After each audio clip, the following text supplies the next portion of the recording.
Perkenalkan, kami dari kelompok 2. Di sini kami akan membahas lembaga penunjang negara, yaitu Komnas Nasional Anti Kekerasan Terhadap Perempuan atau Komnas Perempuan. Di sini saya Margareta dengan NIM 13123000013. Saya Aldana dengan NIM 1323 Saya Dina Putri Fauzia dengan NIM 13123000033. Perkenalkan, nama saya Trilis Bilda Paulisa, NIM 13123057. Saya Fitri 3 dengan NIM 13123000047. Saya Laksamana Muhammad Nufullah dengan NIM 13123000059. Kelompok kita akan memaparkan bagaimana sejarah Komnas Nasional Anti Kekerasan Terhadap Perempuan beserta tugas dan wewenangnya, lalu bagaimana kesimpulan dari materi yang telah kita paparkan mengenai Komnas Nasional Anti Kekerasan Terhadap Perempuan.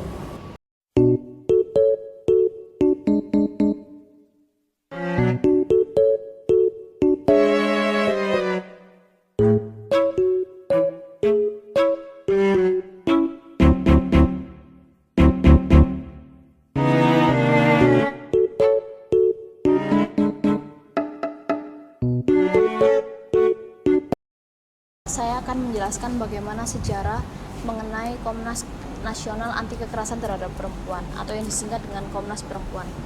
Komnas Perempuan adalah lembaga negara independen di Indonesia yang dibentuk sebagai mekanisme nasional untuk menghapuskan kekerasan terhadap perempuan. Komnas Perempuan lahir dari tuntutan masyarakat sipil, terutama kaum perempuan kepada pemerintah untuk mewujudkan tanggung jawab negara dalam menanggapi dan menangani persoalan kekerasan terhadap perempuan. Tuntutan tersebut berakar dari tragedi kekerasan seksual yang dialami oleh perempuan etnis Tionghoa dalam kerusuhan Mei tahun 1998 di berbagai kota besar di Indonesia. Komnas Perempuan didirikan pada tanggal 15 Oktober tahun 1998 berdasarkan keputusan Presiden nomor 181 tahun 1998 yang diperbarui oleh Peraturan Presiden nomor 65 dan 66 tahun 2005. Komnas Perempuan merupakan satu dari 3 lembaga pemerintah Indonesia terkait hak asasi manusia, selain Komisi Nasional Hak Asasi Manusia dan juga Komisi Perlindungan Anak Indonesia. Berdasarkan peraturan presiden tersebut, mandat utama kerja-kerja Komnas Perempuan adalah yang pertama, melaksanakan pengkajian dan penelitian, yang kedua pemantauan dan pencarian fakta, serta perdokumentasian tentang segala bentuk kekerasan terhadap perempuan. Yang ketiga, memberikan saran dan pertimbangan kepada pemerintah, lembaga legislatif dan yudikatif, serta organisasi-organisasi masyarakat guna mendorong penyusunan dan pengesahan kerangka hukum dan kebijakan yang mendukung upaya-upaya pencegahan dan penanggulangan segala bentuk kekerasan terhadap perempuan. Kemudian yang keempat, mengembangkan kerjasama nasional dan internasional untuk meningkatkan upaya-upaya pencegahan dan penanggulangan segala bentuk kekerasan terhadap perempuan di Indonesia, serta perlindungan dan penegakan dan pemajuan hak asasi Perempuan menghadapi beberapa tantangan dalam menjalankan mandatnya, termasuk 1. Impunitas dan minimnya pemulihan. Sejumlah kasus kekerasan terhadap perempuan tidak dihakimi secara adil dan korban tidak mendapat pemulihan yang memadai. 2. Keterbatasan daya tawar dalam negosiasi perundang-undangan. Komnas Perempuan tidak memiliki posisi yang setara dengan badan eksekutif dan legislatif, sehingga sulit untuk berpartisipasi secara aktif dalam proses pembuatan kebijakan. 3. Keterbatasan kewenangan. Komnas Perempuan tidak memiliki kewenangan yang cukup untuk melakukan penyelidikan, penyidikan, dan penuntutan terhadap pelaku kekerasan berbasis gender. 4. Keterbatasan infrastruktur. Komnas Perempuan menghadapi keterbatasan infrastruktur pasca UU Tindak Pidana Kekerasan Seksual (TPK) yang mempengaruhi kemampuan organisasi dalam menghadapi kekerasan terhadap perempuan. 5. Keterbatasan perlindungan hak asasi manusia. Komnas Perempuan masih memiliki keterbatasan dalam melindungi hak asasi manusia perempuan, terutama dalam menghadapi kekerasan terhadap perempuan di Indonesia. Saya akan memaparkan tentang tujuan dari Komisi Nasional Anti Kekerasan Perempuan.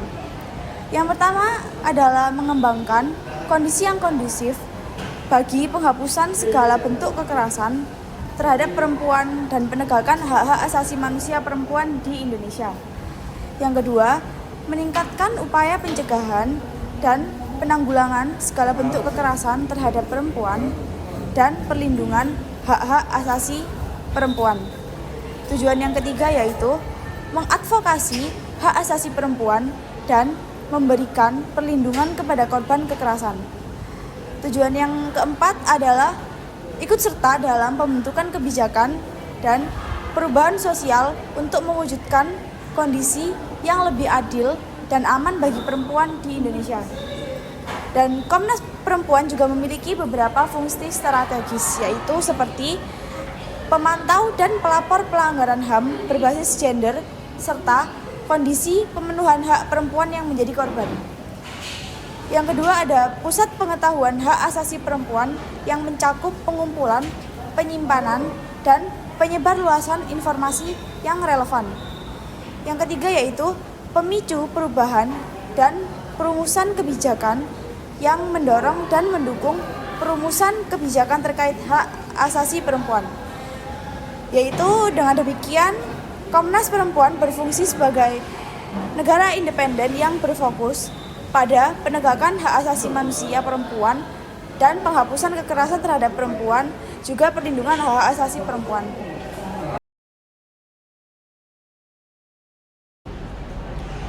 Tugas Komnas Perempuan, berikut adalah tugas Komnas Perempuan yang harus dijalankan. Yang pertama, ada pemantau dan pelapor pelanggaran HAM berbasis gender dan kondisi pemenuhan hak perempuan korban.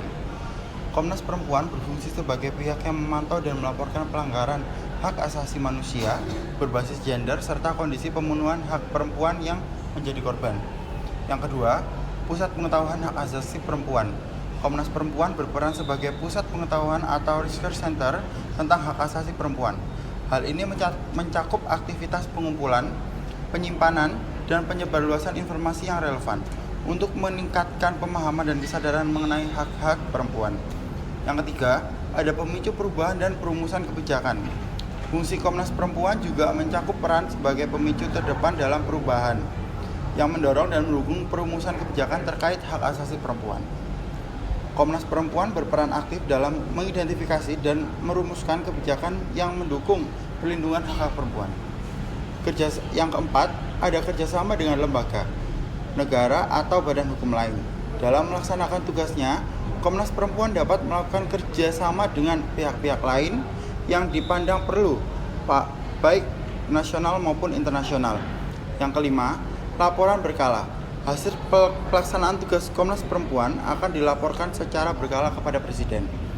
Dengan menjelaskan fungsi-fungsi tersebut, Komnas Perempuan secara aktif berkontribusi dalam mengadvokasi hak asasi perempuan, memberikan perlindungan kepada korban kekerasan, serta ikut serta dalam pembentukan kebijakan dan perubahan sosial. Komnas Perempuan telah mengambil beberapa langkah untuk mengembangkan kondisi kondusif bagi penghapusan kekerasan terhadap perempuan. Berikut beberapa langkah tersebut. Yang pertama, pengembangan pengetahuan. Komnas Perempuan telah menghasilkan berbagai publikasi seperti catatan tahunan, laporan pemantauan, dan pendokumentasian, serta berbagai kajian terkait dengan hak perempuan Indonesia. Kemudian yang kedua, advokasi kebijakan. Komnas Perempuan telah menghasilkan alat advokasi kebijakan seperti rekomendasi kebijakan, naskah kebijakan, daftar inventarisir, masalah untuk peraturan perundang-undangan, kertas kerja kebijakan, dan laporan periodik pelaksanaan komitmen pada konvenan atau konvensi internasional terkait HAM perempuan. Kemudian yang ketiga, penyikapan kasus. Komnas Perempuan telah menghasilkan penyikapan kasus dalam bentuk surat rujukan, klarifikasi, dan rekomendasi, serta naskah kebijakan. Kemudian yang keempat, kampanye publik. Komnas Perempuan telah terlibat dalam kampanye-kampanye publik seperti kampanye 16 hari anti kekerasan terhadap perempuan, kampanye Mari Bicara Kebenaran, kampanye Pundi Perempuan, dan kampanye Bhinneka yang menjadi bagian rangkaian kegiatan melalui Festival Sesaji Nusantara. Yang kelima, pengembangan jaringan. Komnas Perempuan telah mengembangkan jaringan di tingkat lokal, nasional, regional, dan internasional untuk kepentingan pencegahan, peningkatan kapasitas penanganan, dan penghapusan segala bentuk kekerasan terhadap perempuan. Yang keenam, pemantauan dan penelitian. Komnas Perempuan telah melaksanakan pemantauan, termasuk pencarian fakta dan pendokumentasian kekerasan terhadap perempuan dan pelanggaran HAM perempuan, serta penyebarluasan hasil pemantauan kepada publik dan pengambilan langkah-langkah yang mendorong pertanggungjawaban dan penanganan.